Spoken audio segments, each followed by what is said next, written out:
ఈ జాతీయ రహదారి కర్ణాటక తమిళనాడు రాష్ట్రాలకు దారితీస్తుంది. ప్రభుత్వ నిబంధనల ప్రకారం ఓవర్లోడ్ లారీల మీద కఠిన చర్యలు తీసుకోవాలి. కానీ ఇలాంటివి జరుగుతున్నట్టే కనిపించవు. ఈ వాహనాల ఫిట్నెస్ కూడా అంతంత మాత్రమే. లైసెన్సులు కూడా సరైనవే ఉండవు. మరి యాక్సిడెంట్లు జరగకుండా ఏం చేస్తాయి? దూర ప్రాంతాలకు డ్రైవింగ్ చేసే ప్రతి వాహనానికి 2 డ్రైవర్లు ఉండాలి. కానీ అలాంటి నియమాలేవీ పాటించరు. సొంత వ్యాపారం అని చెబుతూ ఒకే డ్రైవర్ని కొనసాగిస్తుంటారు. ఈ అలసత్వమే కొంపలు ముంచుతోంది. మరీ ముఖ్యంగా సరుకు రవాణా చేసే లారీలు, మినీ వాహనాలు, బస్సులు వగైరా వాహనాలు గంటకు 65 కిలోమీటర్ల వేగం మించరాదు. ద్విచక్ర వాహనాలు 50 కిలోమీటర్ల కన్నా స్పీడు వెళ్లకూడదు. బైపాస్ రోడ్ నిర్మించినప్పటి నుంచి కొన్ని వందల మంది, కొన్ని వేల మంది యాక్సిడెంట్లు ప్రాణాలు కోల్పోయిన దాఖలాలు ఉన్నాయి. కాబట్టి దీనికి నిర్లక్ష్యం రోడ్డు నిర్మించిన కొన్ని సంస్థలు కొన్ని రాత్రి పగలు ఎన్ని టైంలో ఎక్కడైనా వాళ్ళ బందోబస్తు కానీ ఎక్కడైనా కొన్ని సింగల్స్ కానీ ఇక్కడ లైట్లు కానీ ఎక్కడ పెట్టిన దాఖలాలు లేవు. సిగ్నల్ జంప్ చేసిన చర్యలు తప్పవు. ఓవర్లోడ్ వాహనాలను ఉపేక్షించరాదు. ఇలాంటి వాళ్లకు 3 నెలల డ్రైవింగ్ లైసెన్స్ రద్దు చేయాలని రూల్స్ ఉన్నాయి. సుప్రీంకోర్టు ఆదేశాలు కూడా ఉన్నాయి. ఇవి ఆచరణలోకి రావాల్సిన అవసరం ఉంది. హైవే దాబాల్లో మద్యం ఏర్లై పారుతోంది. జిల్లా పోలీస్ యంత్రాంగం చోద్యం చూస్తోంది. ప్రమాదాల్లో మద్యం మత్తు ప్రధాన కారణమని తెలిసినా ఇక్కడెవ్వరికీ పట్టదు. 50% పైగా హైవేలను ఆనుకుని ఉన్న గ్రామాల్లో బెల్ట్ షాపుల అమ్మకాలు జోరుగా సాగుతున్నాయి. దుకాణాల ఏర్పాటుకు ఉన్న లొసగుల్ని మద్యం వ్యాపారులు అనువుగా మార్చుకుంటున్నారు. గ్రామాలను చూపించి షాపులను హైవేల మీదకు తీసుకువస్తున్నారు. ఎక్సైజ్ నిబంధనల ప్రకారం జాతీయ రహదారి మీదుగా గ్రామం ఉంటే ఆ ఊళ్ళో మద్యం దుకాణానికి అనుమతిస్తున్నారు. ఊళ్లు లేని చోట జాతీయ రహదారుల వెంట దుకాణాలు, పర్మిట్ గదుల ఏర్పాటు విషయంలో ప్రత్యేక నిబంధనలున్నాయి. రహదారికి 100 మీటర్ల దూరంలో దుకాణం తెరవాలి. ఆ దుకాణానికి 5000 జనాభా ఉన్న ఊరు సమీపంలో ఉంటే పర్మిట్ గది ఏర్పాటు చేసుకోవచ్చు. కానీ ఈ నిబంధనలను మార్చి హైవేలపై దుకాణాలను తెరిచేస్తున్నారు.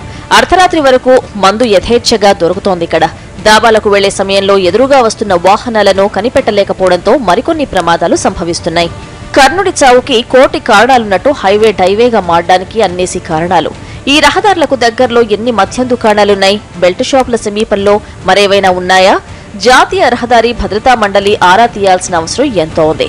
ఏదైనా ఘటన జరిగినప్పుడు మాత్రమే తనిఖీలు చేస్తారు. తర్వాత ఎవరి దారి వాళ్లది. ఈ చౌరాసాలు అనేది కరెక్టు సిగ్నల్ కాడ సిబ్బంది కరెక్టు లేక, ఇంకొకటి ఈ నిర్లక్ష్యం వల్ల ప్రజలు యువకులు, ముఖ్యంగా యువకులు చనిపోతున్నారు. ఇక్కడ నుంచి కొత్తూరు నుంచి చూసుకుంటే అడ్డాకుల వరకు, కర్నూలు వరకు ఎలాంటిది గిట్టంగా భద్రతా పరంగా ఎలాంటిది వీళ్ళు చేయలేరు. జానంపేట గ్రామస్తులైతే తమ ప్రాంతంలో తరచూ ప్రమాదాలు జరుగుతున్నాయని పోలీసులకు ఎన్నోసార్లు కంప్లైంట్ చేశారు. పరస్పర దాడులు చేసుకున్నారు. అయినా సరే అదే నిర్లక్ష్యం. మహబూబ్నగర్ జిల్లా కొత్తూరు మండలం పెదకుంట తండా 44వ జాతీయ రహదారి పక్కనే ఈ తండా ఉంటుంది. ఇంత పెద్ద హైవేకి దగ్గరలో ఉన్న ఈ తండా ఎంతో డెవలప్ కావాల్సి ఉంది. కానీ అలాంటిదేమీ ఇక్కడ ఉండదు.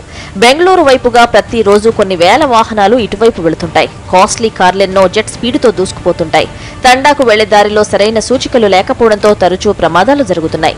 పెద్దకుంట తండావాసులను ఈ రహదారి గుండా ప్రయాణించే వాహనాలు బలి తీసుకుంటున్నాయి. ఈ తండాలో 35 ఇళ్లుంటే 29 ఇళ్లలో కుటుంబ పెద్దలు లేరు. ఎందుకు కారణం మరేదో కాదు, ఈ హైవేనే.